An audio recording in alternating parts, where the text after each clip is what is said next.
बहुत समय पहले की बात है। भारत के एक छोटे से गांव के पास एक घना जंगल था। उस जंगल में एक वृद्ध साधु तपस्या करता था। लोग उसे महात्मा बाबा कहकर बुलाते थे। वह बहुत ही सरल जीवन जीता था। झोपड़ी में रहता, पेड़ों के फल खाता और नदी का पानी पीता। उसकी साधना और ज्ञान के कारण दूर दूर से लोग उसकी शरण में आते थे। एक दिन एक युवा व्यक्ति बाबा के पास पहुंचा। वह बहुत दुखी और असंतुष्ट था।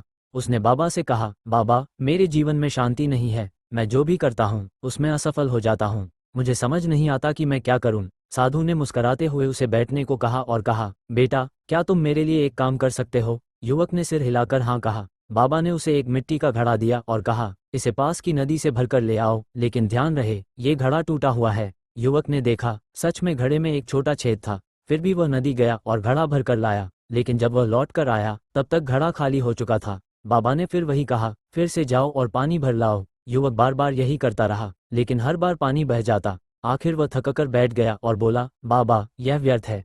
इस टूटे हुए घड़े से पानी कभी नहीं आएगा। साधु मुस्कुराए और बोले, यही तो मैं तुम्हें समझाना चाहता था। ये घड़ा तुम्हारे मन की तरह है, टूटा हुआ, चिंता और निराशा से भरा हुआ। जब तक तुम इसे शांत और पूर्ण नहीं करोगे, तब तक कितनी भी मेहनत कर लो, संतोष और सफलता नहीं मिलेगी। पहले अपने भीतर की दरारों को भरो, धैर्य, विश्वास और साधना से, तभी बाहरी दुनिया में भी सफलता मिलेगी। युवक को समझ आ गया। उसने बाबा से आशीर्वाद लिया और वहीं रुककर साधु के साथ साधना करने लगा। वर्षों बाद वह स्वयं एक ज्ञानी और शांत व्यक्ति बन गया और समाज को सेवा देने